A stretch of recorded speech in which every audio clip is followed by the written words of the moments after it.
তো এই যে ঐশীর জন্য চলে এসেছে একটা সুন্দর দোলনা, স্ট্যান্ড দোলনা। সেটাকে এখন ফিটিং করবে বলে ওর বাবা দেখছে। চাকা লাগানো রয়েছে। হ্যাঁ, তুমি সাড়া দিচ্ছ, মজা পেয়েছো তো, খুশি হয়েছো তো, তুমি হ্যাপি মাম্মা, হ্যাপি তো?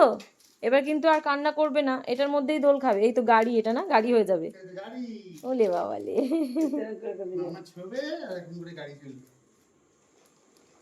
এই তো মশারিও দেওয়া আছে, একটা সেফটি, মশা কামড়াবে না। একটু উঁচু হলে ভালো হতো না বাবু মশারির ব্যাপারটা, আমার মনে হচ্ছে। ওটা স্ট্যান্ড, ওটা দিলে উঁচু হয়ে থাকবে আর কি, তখন দোলাটা দুলবে। তো বেশ ভালো হয়েছে, দেখা যাক এখন ঐশী এর মধ্যে দোলে কিনা, কান্না করে কিনা। ফিটিং করতে পারবে তো?